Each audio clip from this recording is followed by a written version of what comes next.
focus. Hey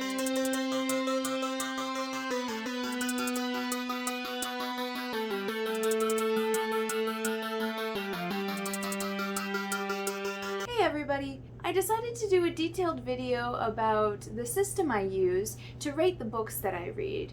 It's called a CAWPILE system. It is not unique. It is something that a lot of YouTubers and booktubers use. I will actually link the video down below in the description to let you know where I saw it first. I mentioned it in my reading vlog that went up on Monday, and that was how I actually got the rating for Rabbit and Robot. In case you don't know what the CAWPILE system is, it helps you rate books based on specific qualities that it has. The acronym standing for characters, atmosphere, writing style, plot, intrigue, logic, and entertainment. Here is my little working page, so that way you guys can follow along what I'm doing. At the top you'll see a table to use as reference, so that way you can give each category an accurate number. So from there you can kind of parse out if it was on the high end of really good or the low end of really good, mediocre, or really bad. Then you'll see characters, atmosphere, writing style, the lot written down, and it'll be a blank space next to it as well, so that way you can write the number for it. So say after you finish reading your book, you're going through and you're going to rate the characters. And the characters were really good. They weren't anything to write home about, but they were really good. Everyone was pretty much unique and you could tell them apart. Maybe speaking voices weren't entirely unique, but pretty good. So we give it a 7. Atmosphere, on the other hand, was really, really good. We really liked it. We were thrown into, maybe it was like a haunted house or a graveyard. I'm on spooky time. Don't judge me. We're there. So the atmosphere was really, really good. Better than the characters, but also not as perfect as it could be. Maybe sometimes you were getting lost, maybe the descriptions weren't accurate, maybe they were saying things were there when you know they weren't, so we give it an 8. From there we have writing style. Now, writing style can be something that really draws something down or really brings it up. Let's say for this one, it was not very good. You didn't jive with it, it was very distracting, maybe they had too much description, maybe they had too little description, maybe we were spending too much time in someone's head. So for that, we give it a 6. Mediocre, but not actually towards the lower end of that, and not even mediocrely mediocre. A better mediocre. Next we have plot, which kind of goes along with intrigue. It can either draw you in or it can push you away very quickly. Those two numbers go hand in hand. Sometimes one will pull on the other. Sometimes the original plot ideas are really exciting, but when you're reading it, you're not interested at all. So for these ones, we'll do them together. They both came out a 7. Pretty good. Nothing to write home about, just like characters, so it's an eh. From there we have logic, and this can be a very decisive one as well. If things stop making sense out of nowhere, if things never made sense, so we're gonna go with this book, unfortunately, was barely making sense, and we didn't really follow. So we gave it a mediocre number 5. Finally, we have entertainment. Now, entertainment is probably the number that you'd give it if you were just giving a rating based on feeling. So for this one, we chose 7 because pretty good overall. Maybe some issues, but pretty good overall. From there, you're going to add up all those numbers and then you're going to divide. So you're taking the average of this. So you're dividing by 7. I know, math, but calculator, use it. From there, when you divide 7 by 47, you get 6.7. After you get your average, you plug it into this table to find out your star rating. So for our book, it got a 3-star. Now that pretty much makes sense.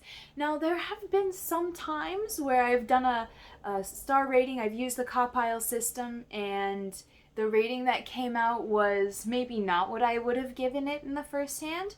And since I've only just started using the CAWPILE system, I went back and re-rated some of my other books that I've read this year and realized I rated some of them wrong. Out of all of the books that I read in 2020, there were 4 books that I had rated wrong based on the CAWPILE system. I decided to let you know which ones they were. This was the least surprising, wrongly rated book. It is The Faceless Old Woman Who Secretly Lives in Your Home? In Your Home by Joseph Fink and Jeffrey Craner. So this book is based off of a podcast series called Welcome to Night Vale. So after their podcast, they went on to write a series of books based on the town of Night Vale and the people in Night Vale. This is the third book in the series. Let's see if I can get it. It's beautiful. I really love the cover. It has this nice blue gradient from light to dark. It has very limited color scheme, so the only other color you have here being red, and then you have white and black. It's an amazing book. So The Faceless Old Woman Who Secretly Lives in Your Home started as a podcast character who secretly lived in everyone's home, and sometimes you saw her and sometimes you didn't, and when you did see her, she was faceless, and she was just kind of this creepy, quirky character, and I wanted to know more about her. So when the third book was announced that it was going to be The Faceless Old Woman, I was stoked. I was so excited. I got it for my birthday from my husband. I'm filming. I finally got around to reading it in August, and it was amazing. It was very, very good. So it follows her when she was alive, and her childhood, and then growing up in a criminal underworld and taking control. It does that fun thing where it tells you her old life and it intersperses it with commentary and stories about her current life. So we'll have like a set of chapters based in the past and then a few chapters in the present. And it's really amazing because I really don't want to say too much about it, because I really recommend for everyone to read it, even if you're not familiar with the podcast, because you really don't have to have any other knowledge of the podcast. And even like in the other books where it would be helpful if you had knowledge of the podcast, this one, you really need nothing. You need absolutely nothing. So I really recommend everyone who thinks that that story of a faceless old woman who currently secretly lives in your home, but previously was the leader of a secret criminal underworld, then I feel like you should just go and pick it up. It's really great. It's really amazing. And I love the inside cover also. It's a maze.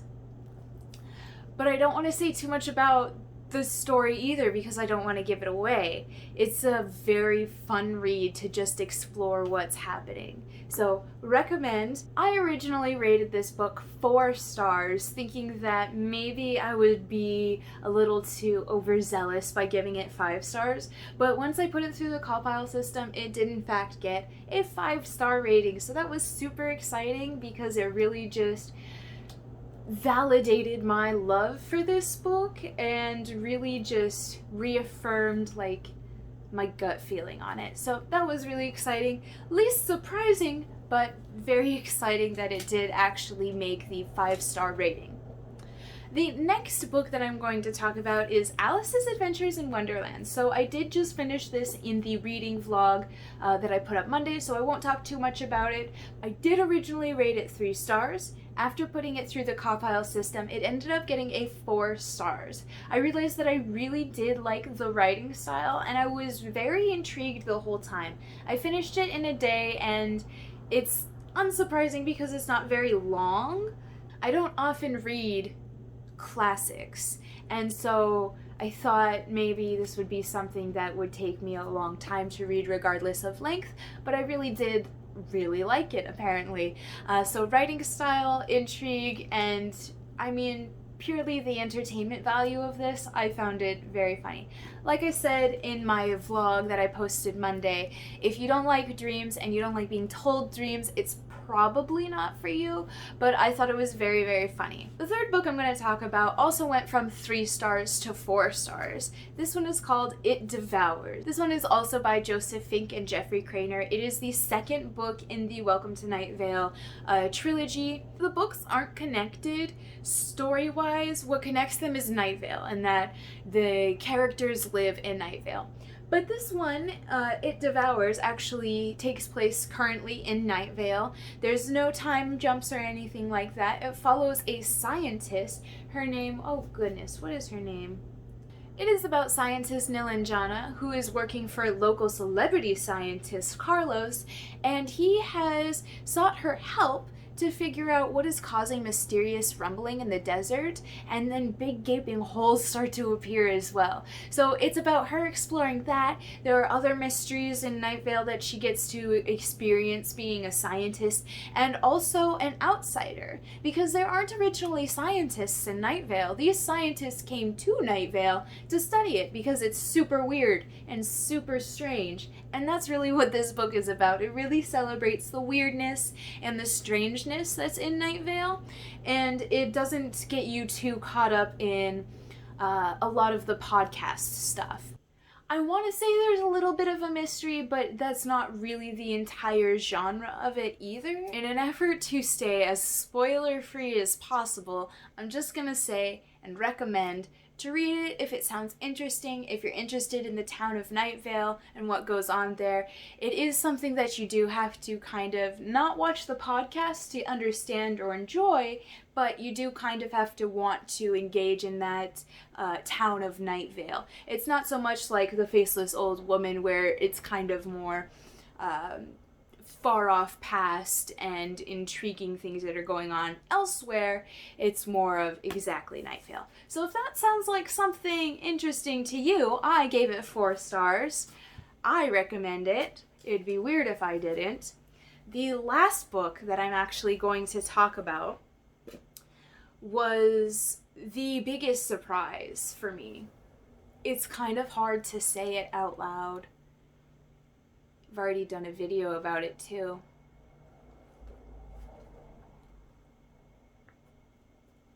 It's Sharp Objects.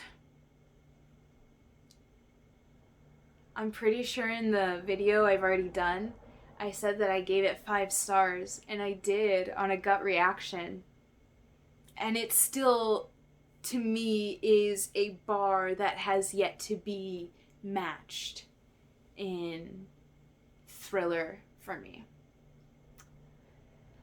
However, after I put it through the CAWPILE system, I realized that it's actually a 4. It's actually a 4-star book. And not because I don't love it dearly, because I do. There was something between the writing style and the logic that was happening. Some leaps were just a little too far for me, and some passages, like this is a teeny tiny book, and upon reflecting on why it took me so long to get through it, I would say that it has more to do with the writing style and I not vibing, as opposed to the fact that it was a rough read based on the characters and the sensitive material. So I do love it, and it remains one of my favorite books, up there with Dark Places.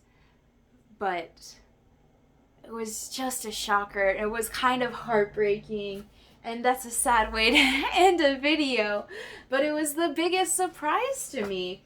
And there has been very recently,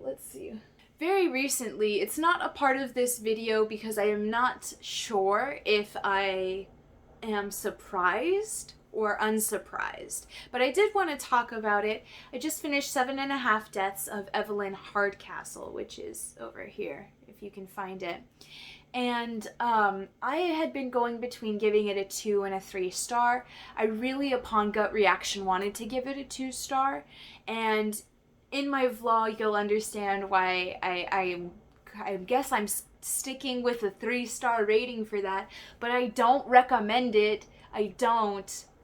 But what I do recommend is any of these 4 books: The Faceless Old Woman Who Secretly Lives in Your Home, Alice's Adventures in Wonderland, It devours and sharp objects. If you think that we might have similar reading tastes, if you don't think that we have similar reading tastes, let me know down in the comments. I'd love to have a conversation with you guys about this, because this was kind of an interesting one for me. Remember, I'll also leave a link down below to the original video I mentioned earlier, where I originally saw the CAWPILE system being used. I definitely recommend to go and check that video out. She also leaves a link to a spreadsheet that she created in order to track books and also rate them at the same time. Her video, this one, came out in 2019, so it's a little old, but it's still full of good information, and I still loved it, and it was the inspiration for this video. So definitely go ahead and check her out. Definitely go ahead and watch my vlog from Monday if you haven't already, and I will see you guys on Friday. I hope you have a great rest of your week. Bye!